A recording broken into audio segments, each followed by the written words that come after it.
पहले 57 दिन, फिर 38 दिन, उसके बाद 28, फिर 7 और इस बार केवल 5 दिन। ये किसी परीक्षा का काउंटडाउन नहीं है, ये बाबा बर्फानी के दर्शन के दिन हैं जो हर साल घटते जा रहे हैं। और जिस रफ्तार से घट रहे हैं, बाबा के भक्तों के मन में डर है कि अगला आंकड़ा क्या होगा। शून्य तो नहीं होगा। वैसे शून्य का मतलब समझते हैं आप? चलिए हम आपको भविष्य में लेकर चलते हैं, शायद आप आसानी समझ पाए। साल 2040 है, एक घर है, कमरा है, एक बच्चा एक पुरानी तस्वीर को देखता और दादाजी से पूछता है कि दादाजी ये बर्फ का शिवलिंग कैसा है, कहां पर है ये? दादा खामोश रहते हैं और फिर आंसुओं से भरी आंख से कहते हैं कि बेटा, एक वक्त था जब हिमालय की एक गुफा में भगवान खुद बर्फ बनकर प्रकट होते थे, लाखों लोग दर्शन करते थे, हम भी गए थे, लेकिन फिर हम इतने ज्यादा हो गए कि भगवान के लिए जगह ही नहीं बची। देखिए, ये सीन काल्पनिक है, ये कहानी काल्पनिक है, लेकिन जिस रफ्तार से गिनती गिर रही है, ये सीन हकीकत बन जाए तो हैरान मत होइएगा। और इसकी शुरुआत हो चुकी है। 7 जुलाई 2026 की सुबह हजारों भक्त जब बम भोले बोलते हुए बाबा अमरनाथ की गुफा में दाखिल हुए तो अंदर का नजारा देखकर पैर जम गए, क्योंकि जिस जगह पर बाबा बर्फानी विराजते थे वहां सिर्फ गीला पत्थर था, शिवलिंग गायब था। ये न चोरी हुआ न तोड़ फोड़, बस बाबा चले गए। जो लोग गुफा के अंदर थे वो तो फिर भी किस्मत वाले थे, कम से कम वहां थे। असली दर्द उनका है जो रास्ते में है, क्योंकि 3 लाख से अधिक श्रद्धालु, किसी ने महीने पहले रजिस्ट्रेशन कराया, किसी ने सालों से कमाई जोड़ी, कोई बुजुर्ग मां आखिरी यात्रा मानकर घर से निकली, और सबके हिस्से अब खाली गुफा है। क्योंकि जो बाबा कोविड में 38 दिन तक दर्शन दे रहे थे, इस बार केवल 5 दिन में चले गए। इसे आप इत्तेफाक कहेंगे या कुछ और? कहीं ऐसा तो नहीं कि हमारी भक्ति ही भगवान को हमसे दूर कर रही है? देखिए, व्हाट्सएप फॉरवर्ड वाले ये कह रहे हैं कि भगवान नाराज हो गए, कलयुग आ रहा है। पर हर बात के 2 पहलू होते हैं, एक जो आपको सुनने में अच्छा लगता है, दूसरा जो सच होता है। और हम व्हाट्सएप फॉरवर्ड वाले पे बात नहीं करते, क्योंकि हम सच बताते हैं, और सच व्हाट्सएप फॉरवर्ड वाले ज्ञान से ज्यादा कठिन और दिलचस्प होता है। नमस्कार, मैं हूं शुभांकर मिश्रा, और आज बड़े पीड़ा से यह खबर करनी पड़ रही है। इस खबर की शुरुआत करने से पहले हम स्पष्ट कर दें कि हम आस्था पर सवाल नहीं उठा रहे हैं। मैं खुद भोलेनाथ का बहुत बड़ा भक्त हूं, बहुत बड़ा भक्त हूं। लेकिन सच को जानने के लिए आपको आस्था के खिलाफ नहीं, बल्कि उसे और मजबूत बनाना पड़ेगा। और वो सच समझने के लिए आपको 4 किरदार समझने पड़ेंगे, जो हम आपको बताएंगे कि अमरनाथ में शिवलिंग कैसे बनता है, क्योंकि कोई इंसान तो बनाता नहीं, मशीन बनाती नहीं, बनाती है ठंड। दूसरा, वो भीड़ के बारे में बात करेंगे जो हर साल बढ़ रही है। तीसरा, वो आंकड़ा जिस सुनकर आप हैरान हो जाएंगे। चौथा किरदार, आपको इसके इतिहास के बारे में बताएंगे, क्योंकि 400 सालों से या उससे पीछे भी ये कहानी रही है अमरनाथ की। तो 15-20 मिनट समय निकालिएगा, आपको सुकून से विस्तार से अमरनाथ के बारे में कई रोचक चीजें बताएंगे जो शायद आपको बाकी चलते फिरते व्हाट्सएप फॉरवर्ड वाले वीडियो में नहीं समझ में आएगी। बाकी ऐसी कहानियों के लिए हमसे जुड़िए, हमारे व्हाट्सएप चैनल से भी, ये भी हम गुजारिश करते हैं। लिंक हमने कमेंट सेक्शन में डाल दिया है, डिस्क्रिप्शन में डाल दिया है। ये सारे वीडियोस हम वहां खुद पेस्ट कर देते हैं, तो आपको खोजना नहीं पड़ेगा, इंतजार नहीं करना पड़ेगा। हम जब भी डालेंगे आप व्हाट्सएप पे चेक कर लीजिएगा, और जो वीडियो अच्छी लगी वो देख लीजिएगा। जुड़िएगा जरूर। अब शुरुआत करते हैं अमरनाथ शिवलिंग को लेकर कि ये बनता कैसे है या बनाता कौन है। तो देखिए, जम्मू कश्मीर के अनंतनाग जिले में ये कहानी शुरू होती है। बर्फ से ढके पहाड़ों के बीच एक गुफा है। सर्दियां आती हैं, गुफा की छत से पानी की बूंदें टपकने लगती हैं, टप टप टप। और यहां पर एक जादू होता है। गुफा के अंदर ठंड इतनी कि हर बूंद गिरते ही जम जाती है, बूंद के ऊपर बूंद, बर्फ के ऊपर बर्फ। ना कोई साचा, ना कोई कारीगर, सिर्फ ठंड, पानी और वहां। और महीने में नीचे से उठती एक शक्ल शिवलिंग की। यही है हमारे बाबा बर्फानी। यह माना जाता है कि यहां शिवलिंग जो है वो चांद के साथ घटता बढ़ता है। जब पूर्णिमा होती है तो पूरा होता है, अमावस्या पर छोटा हो जाता है। यानी घटना बढ़ना इसका कुदरती स्वभाव है। अब आप ये लाइन याद रखिएगा, क्योंकि आगे यही लाइन बहुत बड़ा जवाब बनेगी। यह वो गुफा है जहां पर शिव जी ने माता पार्वती को अमर कथा सुनाई थी, और कथा इतनी गोपनीय थी कि रास्ते में सब कुछ छोड़ दिया था। नंदी को छोड़ा था, जटा से चांद को छोड़ा था, गले के सांपों को छोड़ा, यहां तक कि अपने बेटे गणेश जी को भी महागुनस पहाड़ पर छोड़ दिया था। अब आप ये सोचिए कि जिस जगह के लिए भगवान ने इतना कुछ छोड़ा था, वहां इंसान क्या लेकर पहुंच गया? पर इससे पहले इस गुफा की खोज की कहानी भी सुन लीजिए, क्योंकि कहानी भी है अपने आप में कमाल है। अमरनाथ का इतिहास हम आपको बताते हैं, क्योंकि अमरनाथ के दर्शन अब आप नहीं कर सकते, वहां पर शिवलिंग गायब हो गया, लेकिन कहानी आप सुन सकते हैं। और इस कहानी को सुनने के लिए आपको 2000 साल पीछे चलना पड़ेगा। कश्मीर के सबसे बड़े इतिहास ग्रंथ राजत रंगणी में लिखा है कि उस दौर के राजा संधिमान आर्यराज गर्मियों का पूरा मौसम जंगल के ऊपर बनने वाले बर्फ के शिवलिंग की पूजा में बताते थे। यानी ईसा के जमाने में भी बाबा बर्फानी वहां थे और पूजे जा रहे थे। 6ठी सदी के नीलमत पुराण में अमरेश्वर का साफ साफ जिक्र है और भंगरीश संहिता में गुफा तक का पूरा रास्ता पड़ाव दर पड़ाव लिखा है। 15वीं सदी में कश्मीर के सुल्तान जैनुल आबिदीन, जिन्हें कश्मीरी प्यार से बादशाह कहते हैं, वो खुद इस गुफा की यात्रा पर गए थे।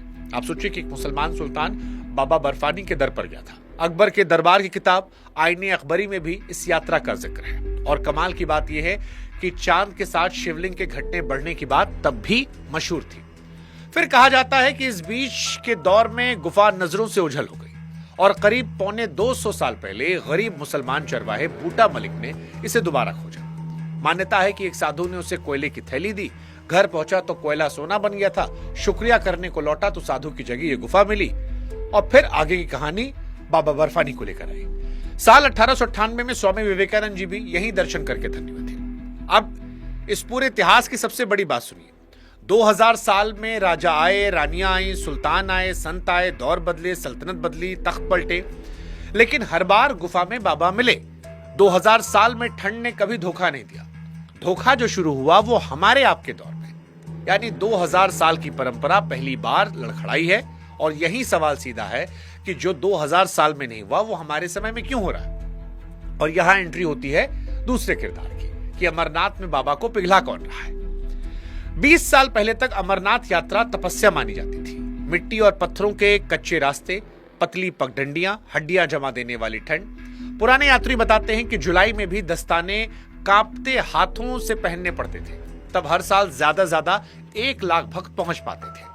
इसके बाद विकास के नाम पर हमने पहाड़ पर चढ़ना शुरू कर दिया। 3 बदलाव हुए।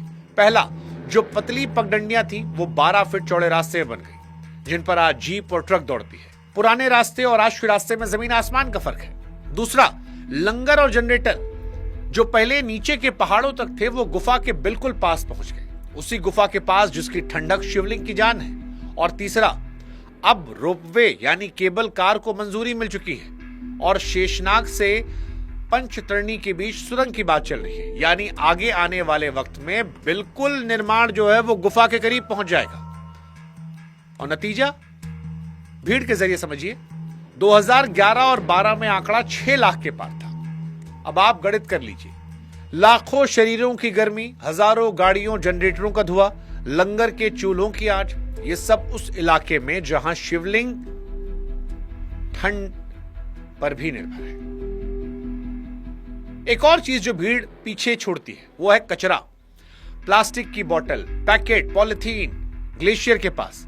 अब विज्ञान की एक कमाल की बात है। साफ चमकती बर्फ धूप को आईने की तरह लौटा देती है, लेकिन जिस बर्फ पर धूल और गंदगी जम जाए वो धूप को पी जाती है और तेजी से पिघलने लगती है। यानी हमारी फैलाई हुई गंदगी भी बाबा बर्फानी को नुकसान पहुंचा रही है। हालांकि हम यहां स्पष्ट कर दें कि सुविधाएं बुरी नहीं होती हैं। बुजुर्ग और बीमार भक्त दर्शन कर पाएं ये अच्छी बात है, लेकिन सवाल सुविधा का नहीं हद का है। हर पहाड़ की एक झेलने की ताकत होती है।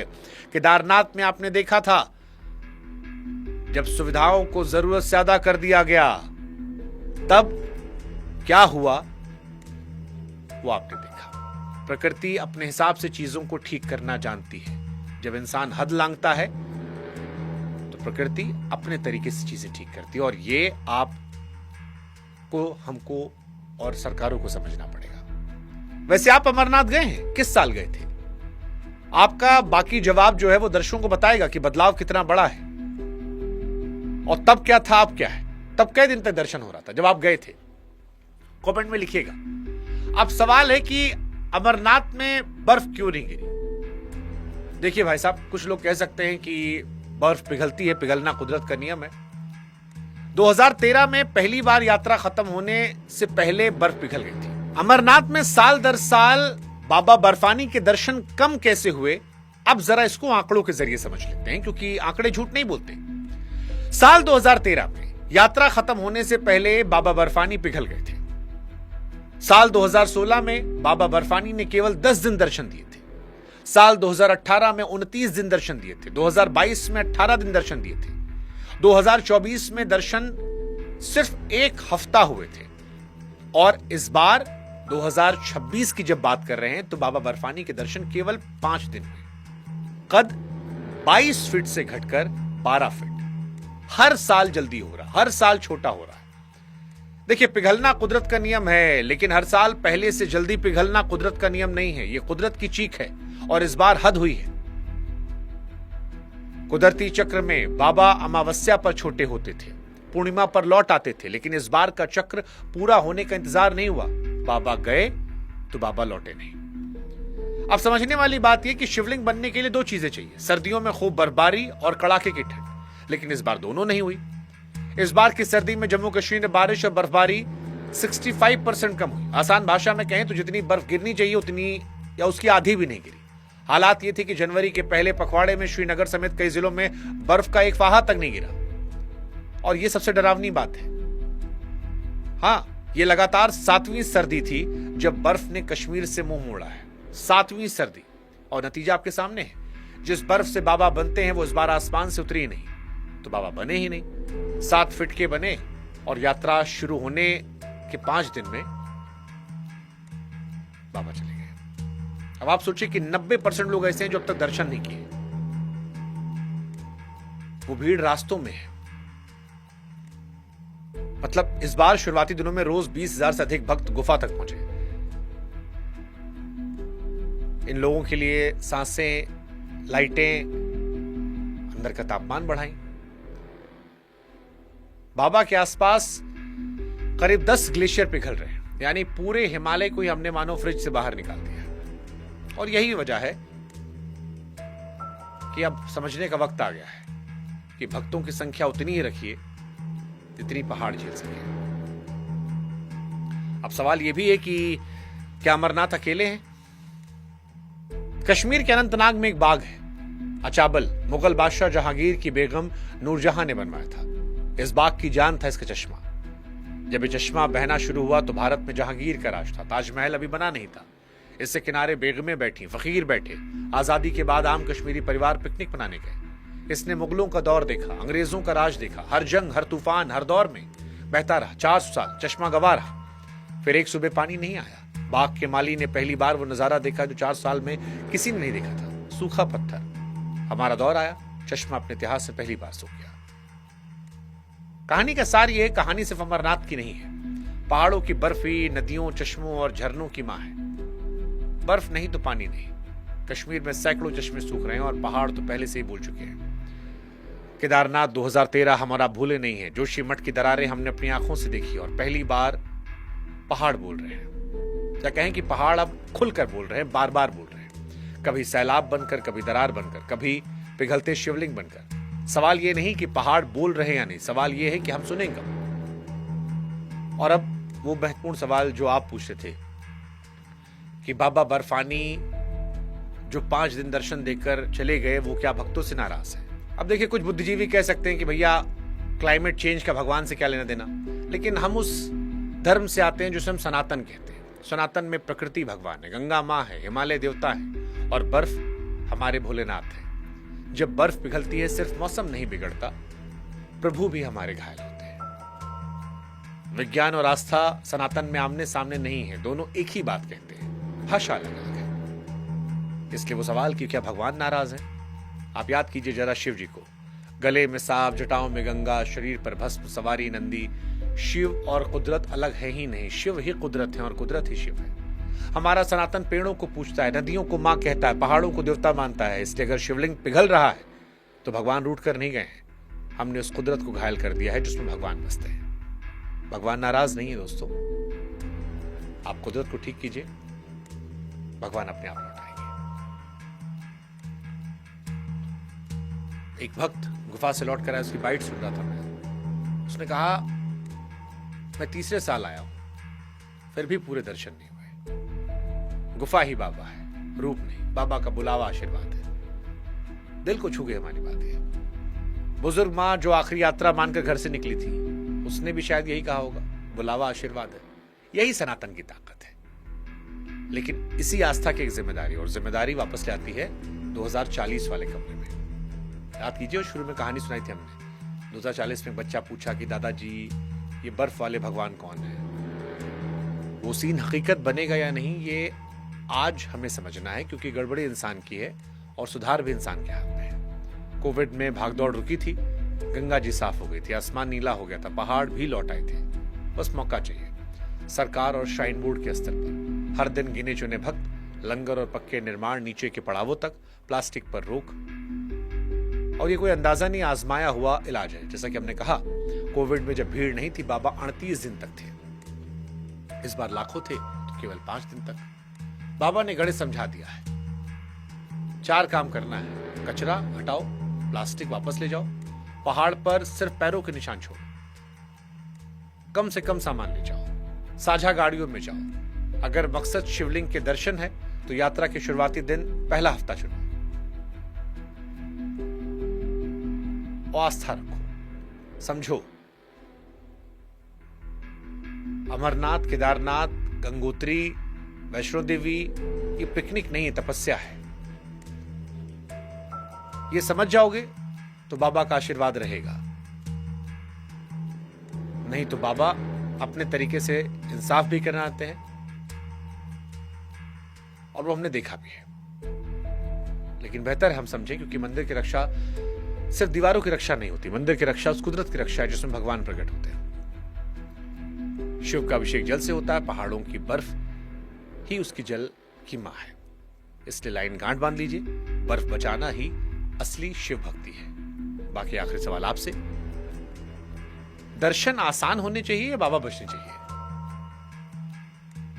सोचिएगा इस विषय पर। और अगर वीडियो समझ में आया हो, ये सवाल आपको परेशान किया हो, तो बाबा के हर भक्त से शेयर कीजिएगा। जय बाबा बर्फानी।